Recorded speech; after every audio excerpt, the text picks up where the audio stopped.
കണ്ണടച്ച് തുറക്കുന്ന പോലെയാണ് ഓരോ ദിവസങ്ങളും ഓടി ഓടി പോകുന്നത്.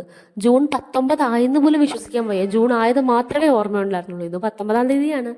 അപ്പോൾ ഇന്ന് വ്യാഴാഴ്ചയാണ്. ഇന്ന് എനിക്ക് ഭയങ്കര തിരക്കുള്ളൊരു ദിവസമായിരുന്നു കേട്ടോ. ഓടി ഓടി മടുത്തൊരു ദിവസമാണ്. അപ്പോൾ അതാ വീട്ടിലേക്ക് വന്ന് കുറച്ച് ജോലികളൊക്കെ തീർക്കാനുണ്ടായിരുന്നു. തൂത്തുവാരലും വൃത്തിയാക്കലും ഒക്കെ എൻ്റെ കൂടെ നടക്കുവാണ്. ചോറ് പോലും ഞാൻ കഴിച്ചിട്ടില്ല. അപ്പോൾ തക്കുനെ ട്യൂഷൻ ക്ലാസ്സിൽ കൊണ്ടാക്കിയിട്ട് വേണം എനിക്ക് വന്ന് കുളിച്ച് ചോറ് കഴിക്കാനായിട്ട്.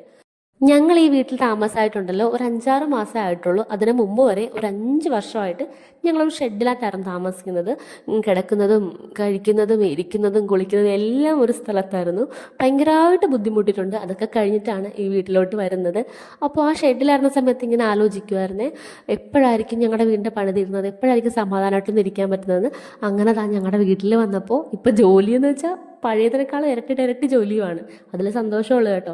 നമ്മുടെ സ്വന്തമായിട്ട് സമാധാനമായിട്ടൊരു വീടായല്ലോ. അപ്പോൾ ജോലികളൊക്കെ ഒതുങ്ങി ഇവിടെ ചിക്കൻ കറി ഇരിപ്പുണ്ട്. അത് എൻ്റെ അമ്മ ഇന്നലെ എനിക്ക് കൊടുത്തുവിട്ടാണ്. അത് കൂട്ടി കുറച്ച് ചോറ് കഴിക്കാമെന്ന് വിചാരിച്ചു. കാരണം ഇന്നലത്തെ കറികളൊക്കെ തന്നെ ഇരിപ്പുണ്ടായിരുന്നു. അതുകൊണ്ട് പ്രത്യേകിച്ച് കറികളൊന്നും ഇല്ലായിരുന്നു. അപ്പോൾ അമ്മയുടെ ചിക്കൻ കറി കൂട്ടി ഞാൻ ചോറ് കഴിക്കാൻ പോവാണ്. ഇപ്പോൾ സമയം ഒരു 5:30-6 മണിയായിട്ടുണ്ട്. എല്ലാം കഴിഞ്ഞ് കുളിച്ച് വന്ന് ചോറ് കഴിക്കട്ടെ. ഉച്ചക്കത്തെ ചോറാണ് കേട്ടോ. അപ്പോൾ നമ്മുടെ ചിക്കൻ കറി ഒന്ന് ചൂടാക്കി എടുക്കട്ടെ, എന്നിട്ട് ചോറ് കഴിക്കാം. പിന്നെ വേറെ കറി ഉണ്ടായിരുന്നു വെച്ചാൽ മോരുകറി ഉണ്ടായിരുന്നു, പിന്നെ ചെറുപയർ തോരനും ഉണ്ടായിരുന്നു. ഇന്നലത്തെയാണ്. അപ്പോൾ എൻ്റെ വീഡിയോ ഇഷ്ടപ്പെടുവാണെങ്കിൽ ചാനൽ സബ്സ്ക്രൈബ് ചെയ്യാൻ മറക്കല്ലേ. നമുക്ക് നാളെ കാണാം. ടാറ്റാ.